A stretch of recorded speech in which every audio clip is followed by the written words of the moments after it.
2 दिन के बाद, आज से 2 दिन के बाद मैं सीएम की कुर्सी से इस्तीफा देने जा रहा हूं।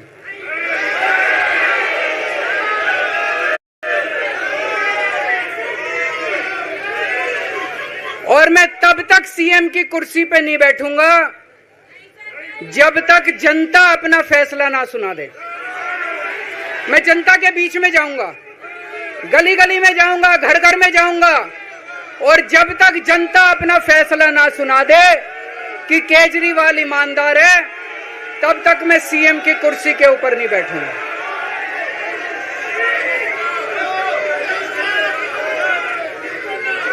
आज से कुछ महीने बाद चुनाव है, दिल्ली के चुनाव है। मैं जनता को निवेदन करना चाहता हूं, अपील करना चाहता हूं, अगर आपको लगता है केजरीवाल ईमानदार है, मेरे पक्ष में वोट दे देना। अगर आपको लगता है केजरीवाल गुनहगार है, मेरे को वोट मत देना। आप अगर मेरे को, आपका एक एक वोट मेरी ईमानदारी का सर्टिफिकेट होगा। अगर आप मेरे को वोट देके जिताओगे और अगर आप कहोगे कि केजरीवाल ईमानदार है, तो चुनाव के बाद, उसके बाद जाके मैं सीएम की कुर्सी पे बैठूंगा। तब तक मैं सीएम की कुर्सी पे नहीं बैठूंगा।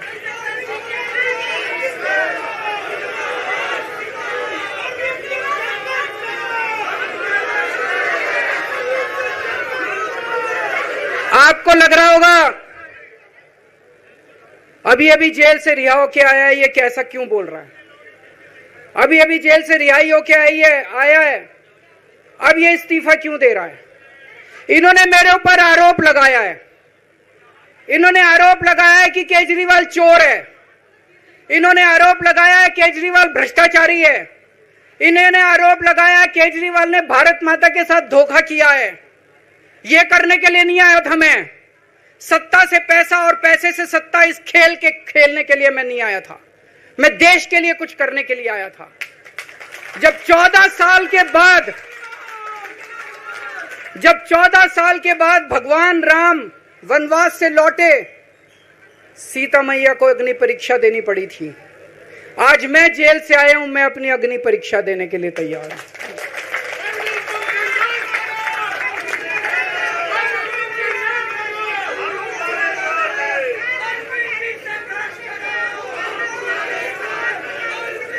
ये कुछ लोग बोल रहे हैं सुप्रीम कोर्ट ने कुछ कंडीशंस लगाई हैं, काम नहीं कर पाएंगे। पिछले 10 साल में इन लोगों ने कंडीशन लगाने में कोई कसर छोड़ी थी?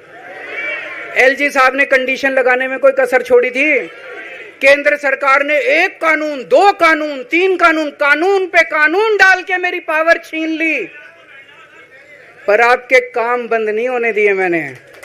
ये कंडीशन हमारे लिए कोई वो नहीं रखती, कोई हमारे लिए अड़चन पैदा नहीं करती। ये कंडीशन, इन कंडीशन को भी देख लेंगे, लेकिन मेरे लिए जो मायने रखता है वो है मैंने अपनी जिंदगी में ईमानदारी कमाई है। अगर आपको लगता है केजरीवाल ईमानदार है, जम के वोट दे देना मेरे पक्ष में। चुनाव के बाद सीएम की कुर्सी पे जाके बैठूंगा।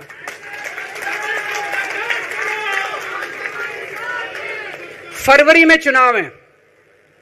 आज इस मंच से मैं मांग करता हूं कि ये चुनाव नवंबर में कराए जाएं, महाराष्ट्र के साथ कराए जाएं, तुरंत कराए जाएं चुनाव। और जब तक आपका फैसला नहीं आएगा, तब तक मैं जिम्मेदारी नहीं संभालूंगा। और मैं, जब तक चुनाव नहीं होते, मैंने जैसे बताया 2 दिन के बाद मैं अपना इस्तीफा दूंगा। जब तक चुनाव नहीं होते, तब तक मेरी जगह आम आदमी पार्टी से कोई और मुख्यमंत्री बनेगा।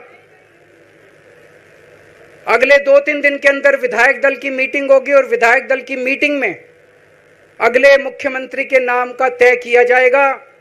मैं मनीष जी से बात कर रहा था, जो पीड़ा मेरे मन में है वो पीड़ा मनीष जी के मन में भी है। इनके लिए भी वही सब कहा गया जो मेरे लिए कहा गया है। मनीष जी का भी कहना है कि ये दिल्ली के उप मुख्यमंत्री और शिक्षा मंत्री और मंत्री का पद तभी संभालेंगे जब दिल्ली की जनता कहेगी कि मनीष सिसोदिया ईमानदार है। तो मैं और मनीष सिसोदिया, हम दोनों का फैसला आपके हाथ में है, जनता के हाथ में है। हम दोनों जनता की अदालत में जा रहे हैं, गली गली जाएंगे, जनता के बीच में जाएंगे और उनसे पूछेंगे, अगर जनता कहेगी ईमानदार है तो हम आके इसकी कुर्सी पे बैठेंगे। 2020 में आया था मैं, 2020 में मैंने कहा था, मैंने अगर काम किया हो तो मेरे को वोट देना और काम नहीं किया हो तो वोट मत देना। कहा था कि नहीं कहा था? आज मैं आपके बीच में आया हूं, मैं कह रहा हूं अगर मैं ईमानदार हूं तो वोट देना, अगर मैं बेईमान हूं तो वोट मत देना, बिल्कुल मत देना। भारत माता की